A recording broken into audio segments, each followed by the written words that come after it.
Good morning, fourth graders. We're back with another math lesson. Today we're going to look at Unit 8, Lesson 34, where we're subtracting fractions this time. So this is actually, we're going to be subtracting mixed numbers today. So we're going to take just a quick peek at what maybe an easier one would look like, and then we're going to look at what we're really going to be asked to do today. So if I have 7, that 7 is a little crazy, and let's say 4/6 minus 5 and 1/6. I could do this problem just like you did last Friday with your adding mixed numbers. I could look at the whole numbers. 7 minus 5 is 2. Very good. And then I could look at my fractional parts. What is 4 minus 1? 3. And my denominator is 6. So I could say my answer is 2 and 3/6, and I would be absolutely right. This is exactly how we would do this problem if we were set up this way. Now, here's what I'm going to tell you about today. Today, our number over here is going to be smaller than our number over here.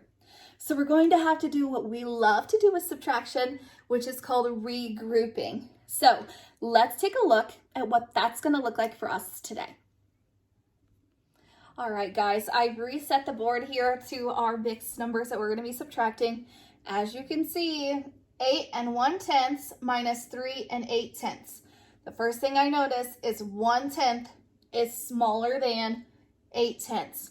So can I subtract that? No. Can I just flip-flop these and just do 8/10 minus 1/10 and just call it good? Nope, can't do that either. So we've got to come up with brainstorming some ideas of how are we going to make this problem happen. So we've been working a lot with those wonderful things called number bonds. Okay, that's going to be your best friend today too. So if I look at 8 and 1/10, and let's just look at that 8. What can I break that 8 into that would help me have more tenths? I could break it into 7 and 10/10.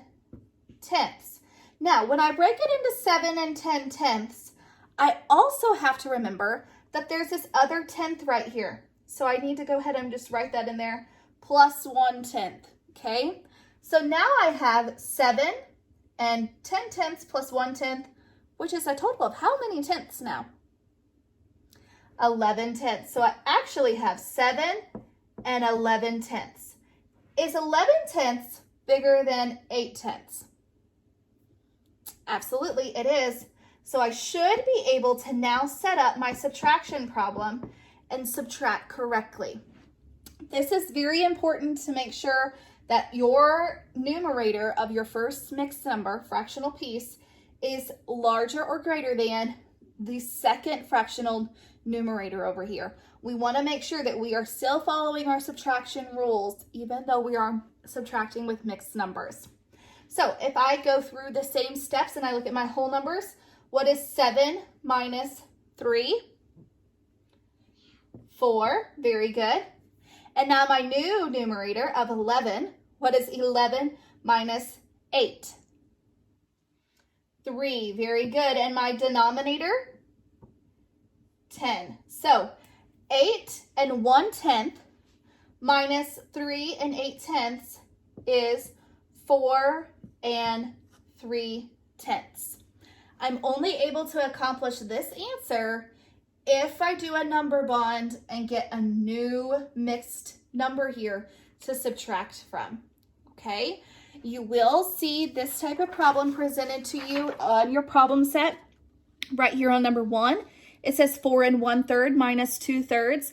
It's already helping you break that apart into a number bond to get started, okay? So that is what problem number 1 is going to look like.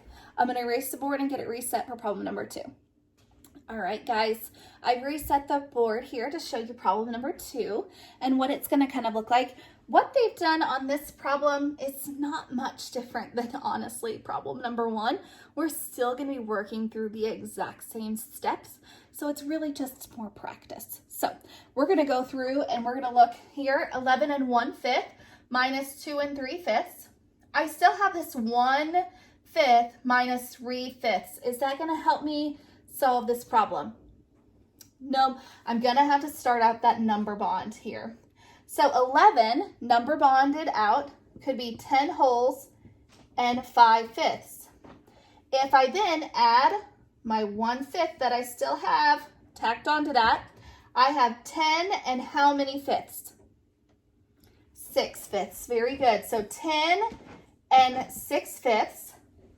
Now, do I have a fractional part that I can subtract 3/5 from? Yeah, absolutely, I do. Very good. So 10 and 6/5 minus 2 and 3/5. I'm going to follow my rules still about taking my whole number minus my whole number.